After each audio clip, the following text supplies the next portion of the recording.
Okay, what's up, everybody? Brian Keene here with you on Thursday, July 21st, 2022.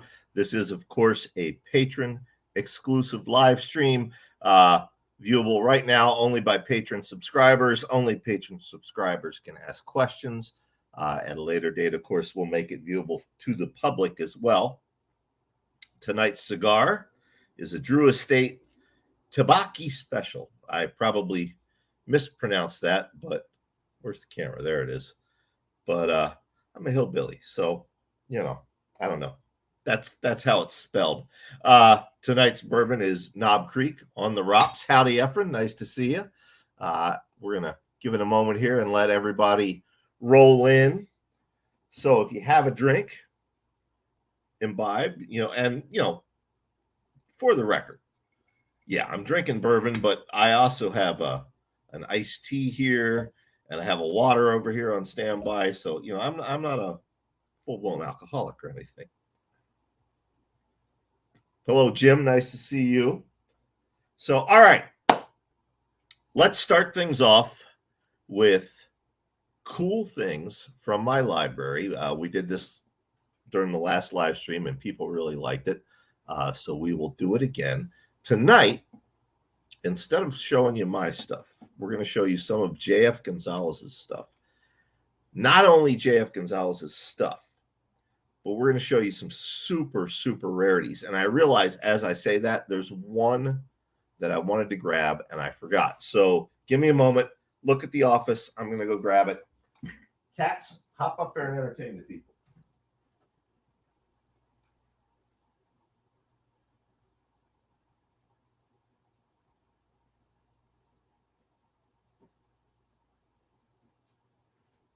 All right.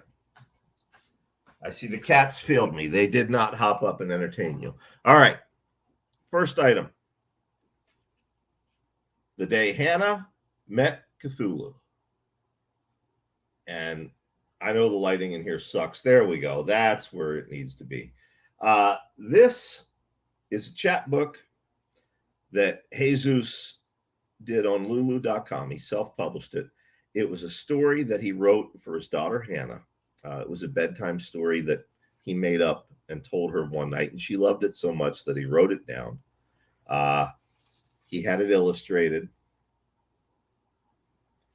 It's a slim volume.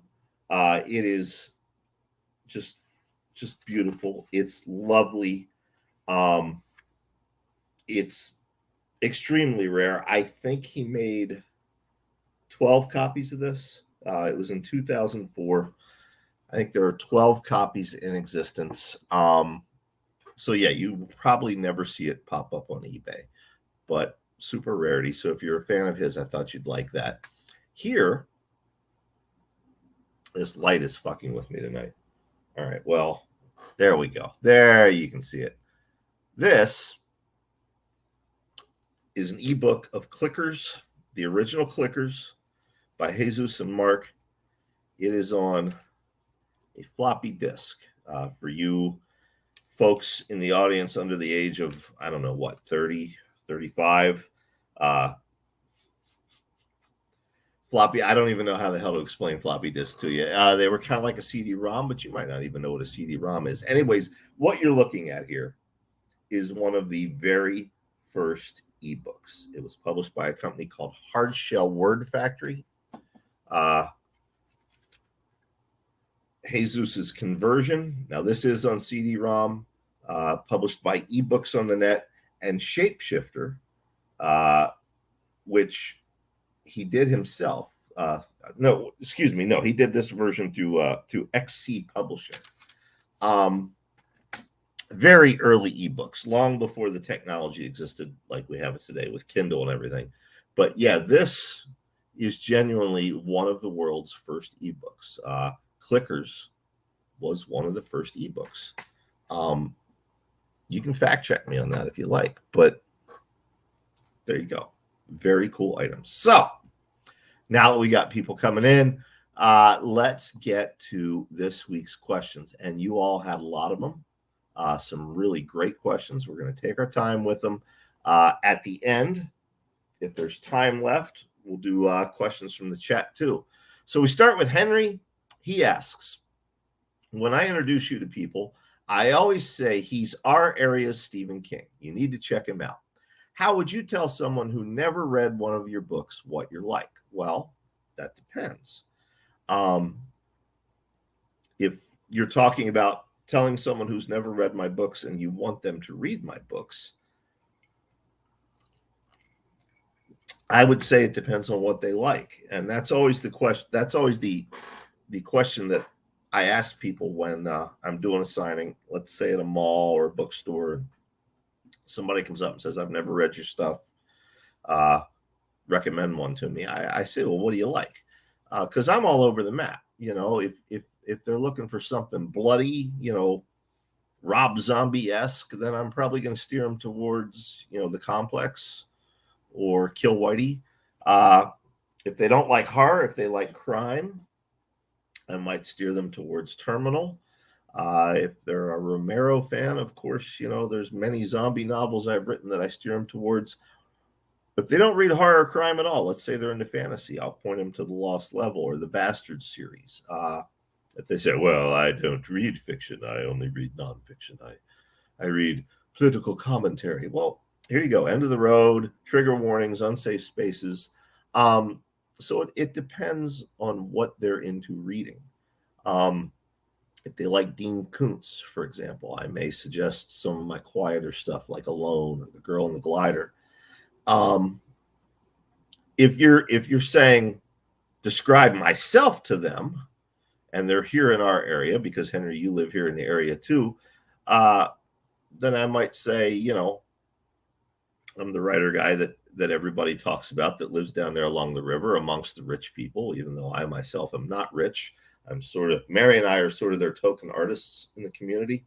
I like fishing. I like cigars. I like whiskey. I like playing with my kids. I like playing with my kittens. You know, that's probably the two things I'm best at outside of, you know, this writing gig, which I guess I'm good at because I've been doing it this long, is being a dad and also being a cat dad. I love those things. In the summer, I garden. I got a garden going. In fact, I thought I was going to be late for the live stream because I was out picking tomatoes and cucumbers and realized, oh shit, I got to get on the air. But yeah, you know, I was not born in this area, but I grew up in this area. I've spent the vast majority of my life in this area. I'll probably either die in this area or West Virginia, which is the other place where I've spent a good portion of my life. That's me. That's what I would tell them, Henry. Good question. All right, Jim Cobb, who's with us right now, says, what could I bribe you with in order to see the next Lost Level book yet this year? Well, it ain't going to be this year. If you go back through the patron, in fact, if you go to the patron index and scroll all the way down to the bottom, you'll find like the first 5 chapters of what was supposed to be the 4th Lost Level book.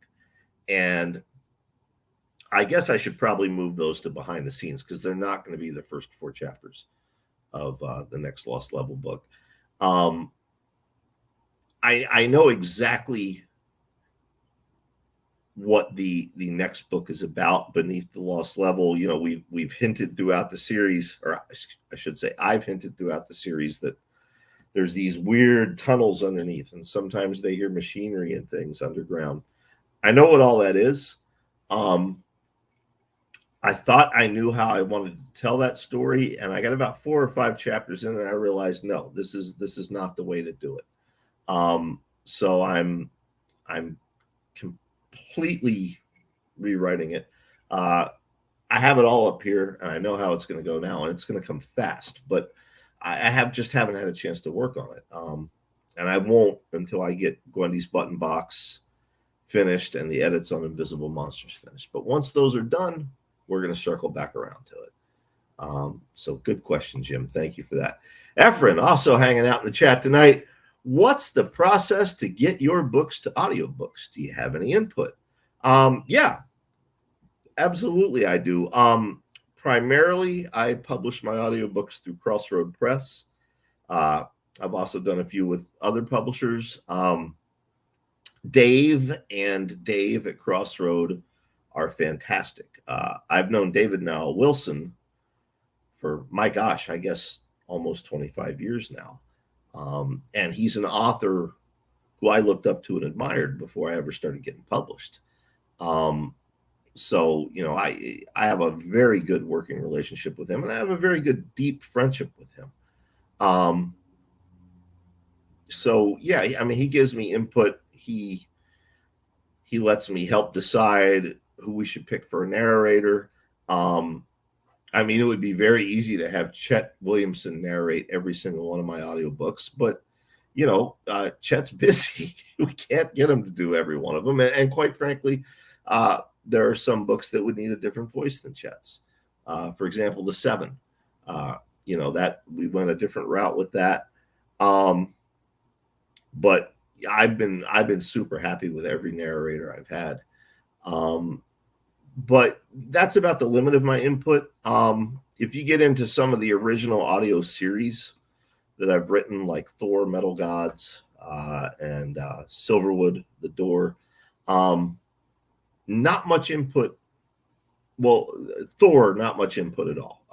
It was, you know, you had editors and lawyers at Marvel, editors and lawyers at Realm Media, and I pretty much, you know, here's my pitch, here's what I want to write for my segments, and can I do it or can't I do it? No input as far as narration or sound effects or things of that nature. With Silverwood, I did have some input because I was the showrunner. That was still probably the best gig I've ever had in this business. I loved being a showrunner for Realm. They used to be called Serial Box. Now they're called Realm Media. That was one of the best gigs of my career. If you're a writer and you ever get a chance to be a showrunner on something, be it a television show, be it an audio series, you know, whatever, say yes. Even if you don't know what the hell a showrunner does, just say yes, because it's a great payday and it's a lot of fun, and you are the decision maker. And when it comes to collaborative creative processes, it's good to be the decision maker. Good question, Efren. All right, Ken asks, which of your signed limited edition books is your favorite for production values? Ken, I saw this question earlier, and I'm not going to overwhelm you with all of them because we would be here all night, but I pulled out 3 that I want to show off. The first is the lettered edition of Tequila Sunrise. Now, you can't feel it, obviously, because we're on video, but that is textured snakeskin. That is a real arrowhead right there. You can see the consistency of it. And then inside the book, there's another arrowhead. This is a gorgeous, you know, bound lettered edition, cloth end papers, you know, the ribbons inside. So I love that one. When I was a kid, I was nuts for arrowheads. I dug them up all the time. Here in rural PA, I mean, they're everywhere. If you go out and dig a garden, plant a tree, you will find them, along with pounding stones and other artifacts. Also, a lot of Civil War bullets. We have those in this area. The next one I'm going to show you is Libra Nigrum Scientia Secreta. Again, I probably mangled that, but I am a country boy and I don't know Latin. But that is, of course, the extremely limited edition book that J.F. Gonzalez and I wrote together. It was sort of our Silmarillion. If you're a Tolkien fan, it was our our guide to our shared mythos. Supposed to be sort of like our Necronomicon. This is the lettered edition of that. And yeah, that's a glass eye in there. And it is deep in there. I don't know if you can, yeah, there you can see it a little bit. And there he is looking out at you on the shelf too. Another glass eye. I love this. Look at these end papers. This thing is a work of art. I wish Jesus had lived to see it. He did not get to see it. He and I were in the middle working on this book when he passed. Well, and he didn't get to see the finished product. He would have loved this. He would have been overjoyed over this. This tray case for it actually did not come with the book. This was given to me by a dear friend of mine, Mark Pochamp, who ordered one custom made and got me one custom made as well. So very cool. And then finally, the last one, Ken, the lettered edition of the rutting season. Many of you probably know the rutting season as Dark Hollow. That is metal. That is a steel tray case. As you can see, the pipes of pan here. And they actually work. Now, I haven't blown into this in a long time. Probably not since I got it. It's probably full of dust, but the other problem is I've still got the Bell's palsy. It's hard for me to blow and whistle. But as I don't know if you can see it or not, but you can see the runes on there, runes on the back. And then if you slide this off and you open it up, the book is inside. There it is. The rutting season again. When it finally came out in paperback, it was called Dark Hollow. I've never gone back to the original title because that one wasn't like Earthworm Gods versus Conqueror Worms, where I was really set on the title. I'm fine with Dark Hollow. I think it's a good title. But yes, when it was originally published, it came out in hardcover as the rutting season. So there you go. There are three. But that's not to short sell all the others. I mean, I've written over 50 books. There's a lettered edition for 3/4 of them, and I'm looking at them over here on the shelves. We can't just sit here all night and pull them out. Another good one I would point out is the lettered of Castaways and the limited edition of Castaways.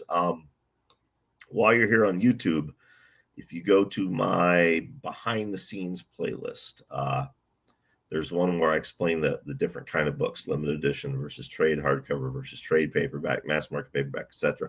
I use Castaways, the limited edition in that. The cover is made out of burlap, like a burlap bag. It's really fucking cool. So watch that video and you'll see that. All right, Mr. Macabre, who I just saw in what the fuck state did I sign in last? One of the I states, I believe. No, it was Missouri. It was Missouri. I just saw you last month in Missouri. What's up, brother? He asks, what is the process for getting a novel published? Do you go to the publisher with a story and sign a contract? Is it typically a single or multi-title deal? Do the publishers contact you or both? Oh my God, look, what a loaded question. Hang on one second. The cat is over here distracting me. Let me go shush the cat. No.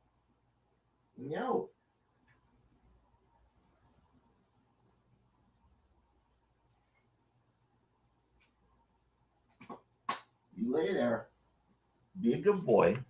I'll play fetch with you when I'm done. Okay, sorry about that.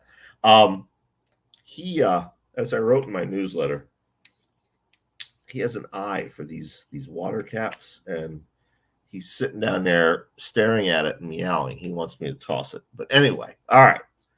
So the process of getting a novel published, that depends on who you are, and it depends on where you're at in your career. There's so many factors. If you're using an agent or not, I can only tell you my process. And my process now is very different from where it was when I sold my first novel in 2003. Actually, I sold it in 2002. It was published in 2003. And my process now is going to be very different from a lot of my peers. Many of them use literary agents. I do not. I have nothing against literary agents. Some of my best friends are literary agents. Connor Goldsmith, Alex Shane, many fine agents out there. But I prefer not to use one. My process these days, is actually, you know what? Let me tell you what the process was when I was beginning. Okay. And then we'll explain my process now. My process when I was beginning was I wrote the novel, 3 or 4 drafts, and then I sent out query letters to all the publishers. And then the publishers would say, sure, we'd like to see the first 3 chapters, or no, thank you. If they said, sure, you send them the first 3 chapters. Maybe they'd email you back and say, hey, we'd like to see the rest. Maybe they'd say, no, thank you. It was always a 1 book deal because you're a new writer. You're just starting out. And that was it. That was how you did it. I guess it was, let's look over here and do some quick math in my head. It was for leisure books, I did The Rising, City of the Dead, Earthworm Gods, and Ghoul.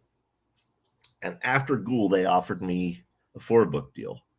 And then after that, it was a 4-book deal every time while I was with them.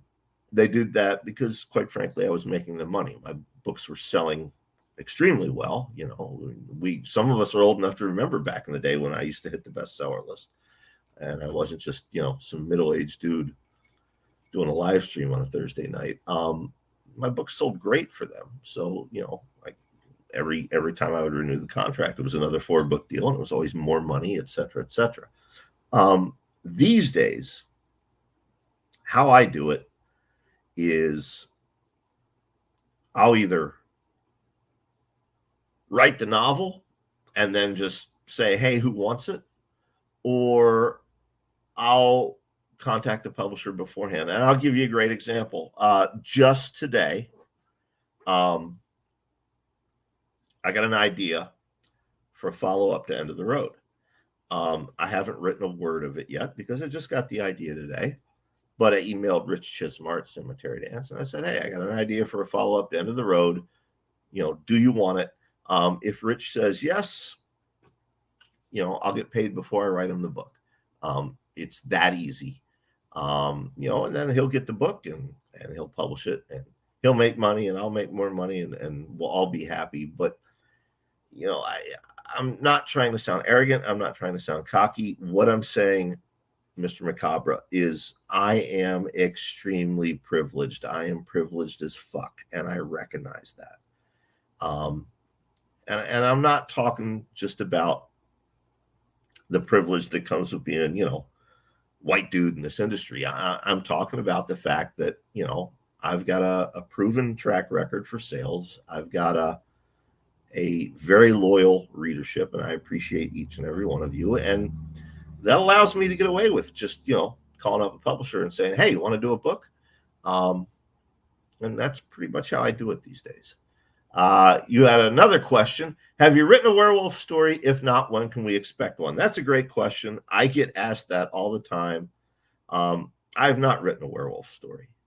There was a good 17 years between my first vampire short story and With Teeth. And so far, I've only written 3 vampire things total, 2 short stories and With Teeth. And that's because I couldn't think of anything new to do with them. The only idea I've ever remotely had for werewolves, it's too much like what Alan Moore did in Swamp Thing, if you've ever read that comic series. And first of all, I don't think I'm as talented as Alan Moore. I don't think I can pull that off. I think it would come off as offensive, quite frankly, if I did it. But I'm not opposed to a werewolf story. I love werewolves. I'd love to write one, but I need to have an idea. I need something different, like The Rising. Okay, I mean, you tell these kids now, oh yeah, I'm the guy that invented fast zombies, along with Danny Boyle. And 28 Days Later, I think I'm blowing smoke up their ass. But the fact is, I did. The Rising was a new take on zombies, and I would need that before I would sit down and do werewolves. I would need a new take on werewolves, and at age 54, the idea just hasn't hit me yet. Sean asks, you've said before that you have based characters on yourself, like Adam from Dark Hollow. Also, relatives like Teddy from Earthworm Gods is based on your grandfather. Excuse me one moment. Are there any characters of yours that you based on authors in the community? Oh, hell yes. He says, is there a J.F. Gonzalez or a Jeff Cooper character? Yes, absolutely. I actually made notes for this one. Jesus also wrote himself into books. His character of Rick Sychek from Clickers, Mark and Jesus very much based that on both of themselves. In the first Clickers book, it's very much Mark. Clickers 2 and beyond, a lot of Jesus's real life personality took that character over. Also, the character of Clark Arroyo, who not only shows up in the Clickers books, but shows up in some of Jesus's other books. He's 100% Jesus. 100% Jesus. But I have used Jesus as well. If you're one of the folks who got a copy of Things Left Behind, Jesus is in this book. My very first, it opens with a story by Mary and myself, and then you get to this solo story by me, Things Remembered. Jesus is Fernando in that story, and our friend Dave Thomas is can't remember what I named him, but he's the other guy.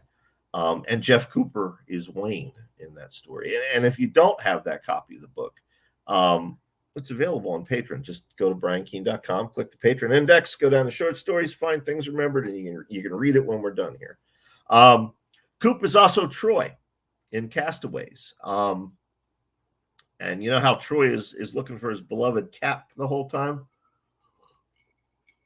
That was a whole big industry-wide in-joke. Right now, everybody laughs about Todd Kiesling's pen. I stole Todd Kiesling's pen.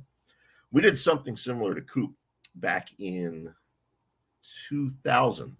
I was living in Baltimore at the time, my wife Cassandra and we had a small apartment. And I mentioned online I was going to have a little 4th of July party for some friends. And lo and behold, Richard Lehman himself happened to be out here on the East Coast with his family at the time on vacation. And he says, hey, we're going to be driving through there. Can we stop at your party? Holy shit, yeah. Oh my God, yeah. Like, I'm going to tell Richard Lehman, no, you can't come to my apartment. Then Edward Lee wanted to show, came all the way up from Florida.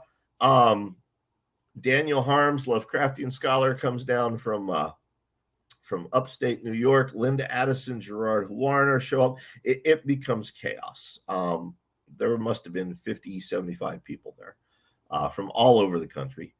And it was delightful. Cassandra had actually gone out of town that weekend, and I'm thankful for that because she would have probably divorced me a lot earlier. But during this party, Coop had this Jets cap that he always used to wear.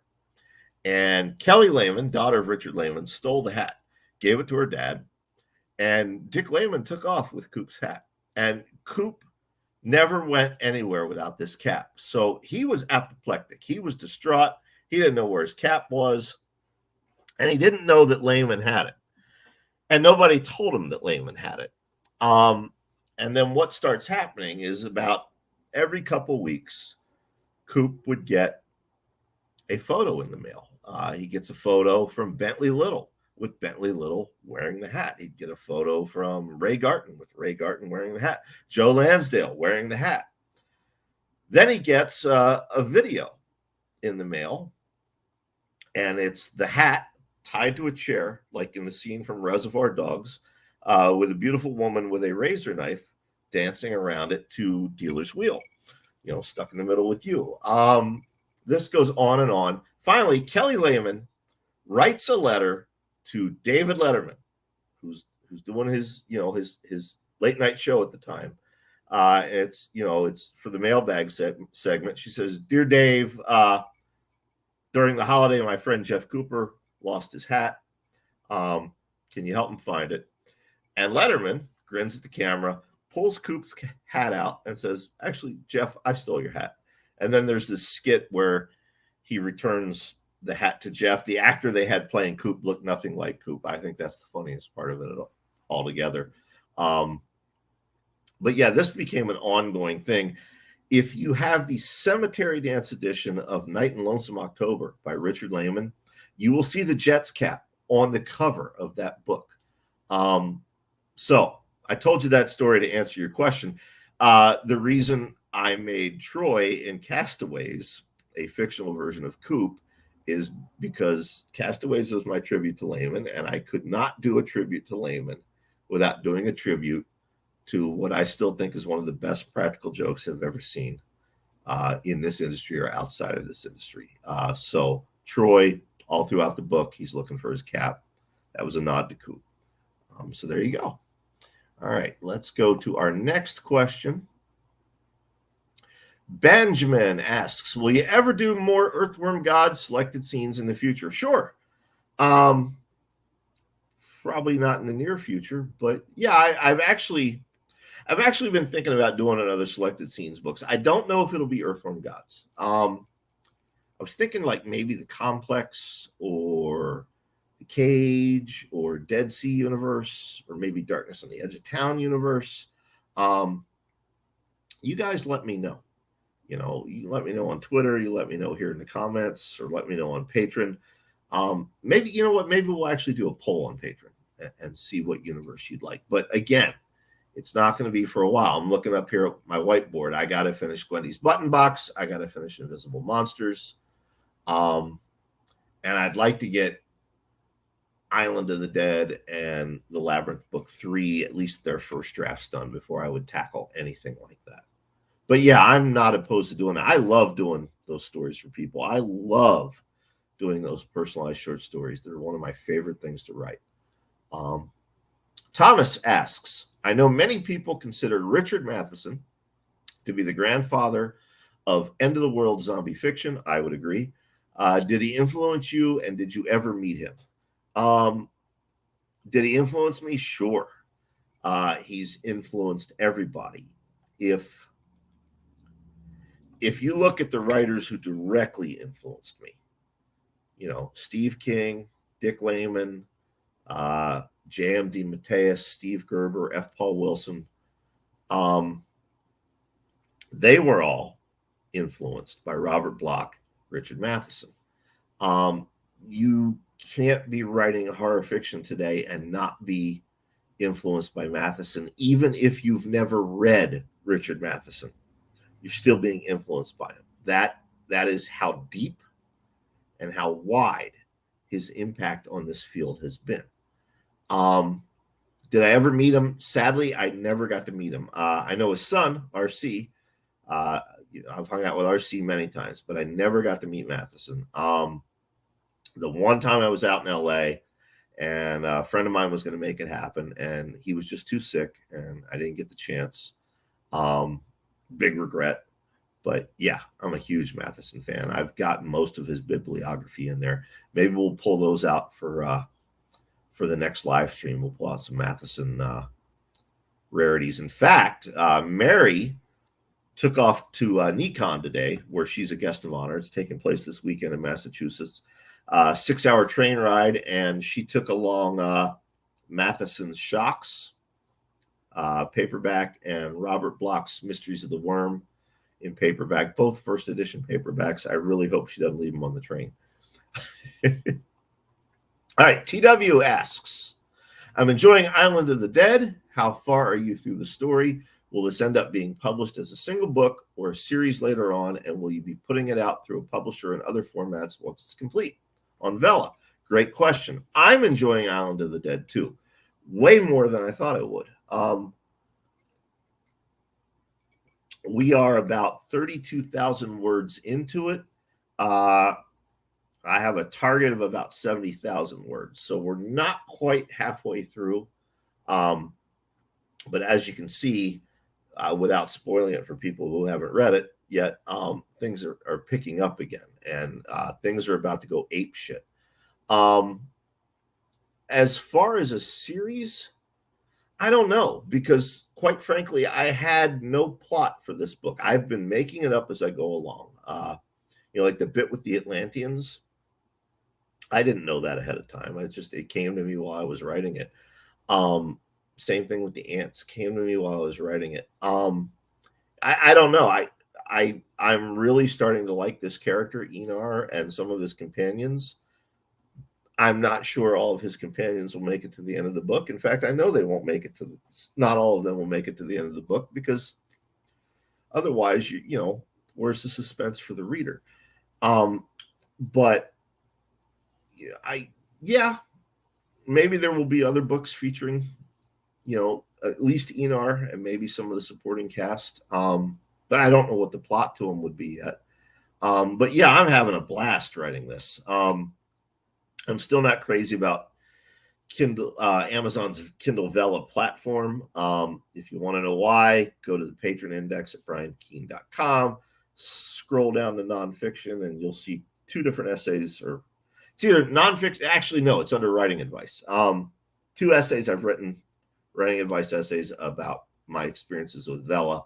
I think it was a half-assed rollout on Amazon's part, but I'm enjoying writing the book very much. And yes, once it's complete on Vella and Patron, absolutely, there'll be a hardcover, there'll be a paperback, there'll be ebooks, there'll be audiobooks, the works. Good question. Brian asks, I know you're an Anthrax fan. Hell yes, I am. What do you think of Charlie Benante joining the Pantera tour? I think it's fucking awesome. Will you try to catch a show if they play close to your area? Absolutely, I will. I've gotten to know Charlie, I don't want to say very well, but, you know, we email back and forth and message back and forth throughout the pandemic here. So, yeah, if they get close to this area, I'm absolutely going to hit them up for tickets and a backstage pass. How did I get to know Charlie Benante? Well, that takes us to our next question, and it's the last question from patron. Disheveled by Dawn asks, any idea when your chapbook will come out through Death's Head Press? Your guess is as good as mine. And what does that have to do with Charlie Benante and Anthrax? Well, it's not just one chapbook. It is a series of chapbooks. I think I wrote 6 stories, 6 or 8, I can't remember. Each one takes place in the world of the Rising. Each one, going back to Ben's question, it was sort of a selected scene story. It was a personalized story. People paid for that privilege. We did this for charity for author Christopher Triana's dog, who needed cancer treatment. Helped him raise the money. The customers who purchased these stories already have their manuscripts. But I don't know when these chapbooks are coming out. I was told April, and then more recently I was told earliest will be November. You know, I suspect it's a combination of things. Death's Head Press, when they combined with not Sinister Grin, Stygian Sky, they got very big very fast, and I think they're playing catch up. Also, they're not immune to the paper shortages and the production delays that every publisher is facing right now. We're running into that at Thunderstorm Books as well. I'm running into it with Amazon, just trying to get copies of my own books. So I don't know. I'm being told November at the earliest. I would like them to come out. And why would I like them to come out? Because, you know, I'm proud of the stories, and Charlie Benante did the fucking covers. You know, not only is the guy one of the greatest drummers in modern music, but he's a damn good artist. So I'm excited. I want people to see them. So that is all the questions from patron. Let me refresh and make sure nobody added one while we were recording. Nope, I don't see any more. Let's make double sure. Scroll down here. Internet is being slow. Nope, that's it. All right, so I have the air conditioner off. It is super hot, but it's still survivable in here. So we will now go to the chat. If you have a question, ask it there. Let me read down through your comments here. Chat is awesome. I agree. And agreed. Mark Meir on the Damned Highway was perfect. I felt bad for Mark. He got the stage rights to the Damned Highway, and he went on tour in the U.S. and Canada. He was doing a one-man play based on the damn highway. And if you saw photos from it, it's amazing. I mean, he looks like Hunter Thompson. He sounds like Hunter Thompson. And right as the tour was, really taking off, COVID happened and the shutdown happened. So yeah, we wanted him for the audiobook, and he's fantastic on that. Ann says, "Hi, Dallas. I didn't realize he popped up on camera, but that's awesome. He's currently curled up over here waiting very patiently and quite sadly for his bottle cap." And also asks, "Do you have a favorite Robert Bloch story?" Oh my gosh, that's like asking me to pick my favorite kid or my favorite cat. I don't. I can't pick just one. But I'll tell you what, Ann, if you remind me for the next live stream, I will pick my top 5. How about that? Is that fair? Think so? I think it's fair, because it's been a long day. It's been a long week. It's been a long week for everybody that works in this industry. I don't know that it impacts your readers, but it's been a long week for those of us who do this shit for a living. And I just can't think of it right now. Ann agrees that that's okay. While you guys are getting your questions in, let me find some other cool shit. I'll be right back.